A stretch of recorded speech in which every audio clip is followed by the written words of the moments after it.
జై శ్రీరామ్ అందరికీ నమస్కారం వెల్కమ్ టు న్యూస్ అఖండ నేను మీ కస్తూరి శ్రీధర్ మిత్రులారా మన మోడీ ప్రభుత్వం మరోసారి ఒక సంచలన నిర్ణయం అయితే తీసుకునింది ఇప్పుడు మీకు అందరికి కూడా తెలిసిందే పాకిస్తాన్ బతుకేందో గానీ ఈ ఉగ్రవాద దేశమైనటువంటి పాకిస్తానీలకు తినడానికి గతుకుండదు కట్టుకోవడానికి సరిగ్గా గుడ్డల్లే ఉండడానికి కొంపలు కూడా సరిగ్గా రీతిగా ఉండవు కానీ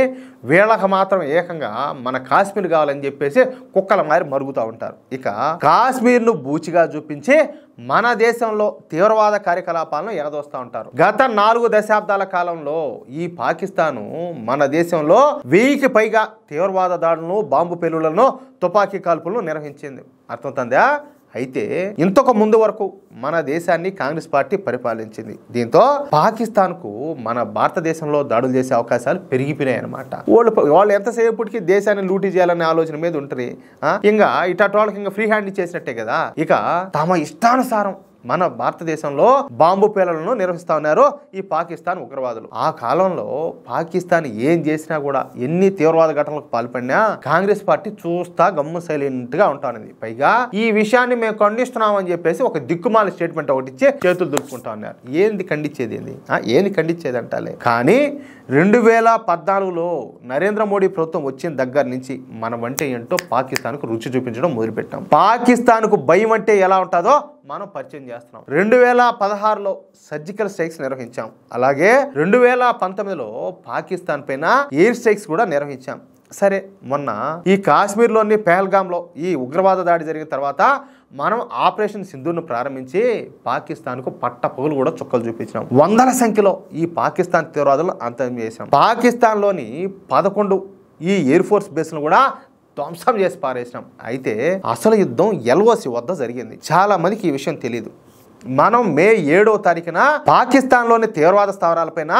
బాంబు దాడులు చేసిన తర్వాత ఇక ఎల్ఓసి వద్ద ఉన్నటువంటి ఈ పాకిస్తాన్ ఆర్మీ రెచ్చిపోయింది అర్థమవుతుందా ఇక వాళ్ళు మన బార్డర్ సెక్యూరిటీ ఫోర్స్ పైన విచక్షణారహితంగా కాల్పులు జరిపినారు తమ దగ్గర ఉన్నటువంటి అన్ని రకాల ఆయుధాలను ఉపయోగించి ఈ పాకిస్తాను మన బిఎస్ఎఫ్ పైన కాల్పులు జరిపింది అయితే ఎల్ఓసి వద్ద మన దేశానికి 60 సరిహద్దు నియంత్రణ తనిఖీ కేంద్రాలు అలాగే 42 రక్షణ స్థావరాలు ఉన్నాయి ఇకపోతే మన శత్రు దేశమైనటువంటి పాకిస్తాన్కు ఈ ఎల్ఓసి వద్ద 66 సరిహద్దు నియంత్రణ తనిఖీ కేంద్రాలు అలాగే 42 రక్షణ స్థావరాలు ఉన్నాయి ఇకపోతే మే 7వ తారీఖున మనం పాకిస్తాన్లోని తీవ్రవాద కేంద్రాలపైన బాంబు దాడులు జరిపిన వెంటనే పాకిస్తాన్ రేంజర్లు మన సరిహద్దు నియంత్రణ తనిఖీ కేంద్రాలపైన అలాగే రక్షణ స్థావరాలపైన విచక్షణారహితంగా దాడులు చేయడం ప్రారంభించారు చూడండి ఇందుకోసం ఆర్టిలరీ గన్స్ మోటార్లు యుద్ధ ట్యాంకులు కూడా వినియోగించారు అయితే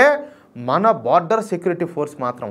ఈ పాకిస్తాన్ రేంజర్లు చేసినటువంటి దాన్ని బలంగా తిప్పికొట్టినారు భారత ప్రభుత్వం అందించినటువంటి సెమీ ఆటోమేటిక్ మిషన్ గన్స్తోనూ అదేవిధంగా గన్ షిప్పులతోనూ పాకిస్తాన్ రేంజర్లను ఉతికి ఆరేశారు దంచి పారదొబ్బినారు ఈ క్రమంలో మన బిఎస్ఎఫ్ జవాన్లు ఎల్ఓసిని దాటి వెళ్ళి మరి అర్థమవుతుందా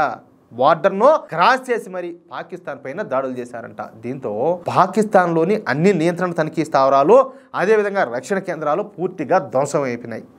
ఈ గన్ ఫైట్స్లో ఎక్కువగా సరిహద్దుల వద్ద ఉన్నటువంటి సాంబా సెక్టార్లో జరిగినాయి దీంతో పాకిస్తాన్ ఆర్మీ పోస్టుకు ఎదురుగా ఉన్నటువంటి ఈ సాంబా సెక్టార్కు సింధూర్ సెక్టార్ అని చెప్పేసి మన మోడీ ప్రభుత్వం పేరు పెట్టింది షబ్బాష్ పాకిస్తాన్ ఆర్మీకు శాశ్వతంగా ఆపరేషన్ సింధూర్ పేరు గుర్తుండిపోయేలా ఈ సాంబా సెక్టార్కు సింధూర్ సెక్టార్ అని చెప్పేసి పేరు మార్చడం ఇక్కడ విశేషం అనమాట అంతేకాకుండా ఈ కాల్పుల్లో వీరమరణం పొందినటువంటి మన బిఎస్ఎఫ్ జవాన్ అయినటువంటి దీపక్ కుమార్ పేరును కూడా ఇక్కడ మన ఆర్మీ పోస్టుకు పెట్టున్నారంట అది ఆ విషయమా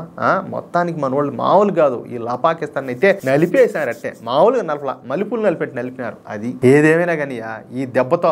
పాకిస్తాన్ మాత్రం మోత మోగిపోయింది డిక్కీలు వెళ్ళిపోయింటాయి అందరికి మిత్రులారా ఈ న్యూస్ కనుక మీకు నచ్చినట్లయితే ఖచ్చితంగా ఈ న్యూస్ నలుగురికి షేర్ చేయండి అదేవిధంగా ప్రతి ఒక్కరు కూడా మీ యొక్క అమూల్యమైన అభిప్రాయాలను ఖచ్చితంగా స్పష్టంగా కామెంట్ రూపంలో తెలియజేయండి ఇంకో విషయం ఏంటంటే ఇంతవరకు మీరు గనక మన ఛానల్ ను సబ్స్క్రైబ్ చేసుకున్నట్లయితే ప్రతి ఒక్కరు కూడా మన ఛానల్ ను సబ్స్క్రైబ్ చేసుకోండి సపోర్ట్ చేయండి ప్లీజ్ జై శ్రీరామ్ జై హింద్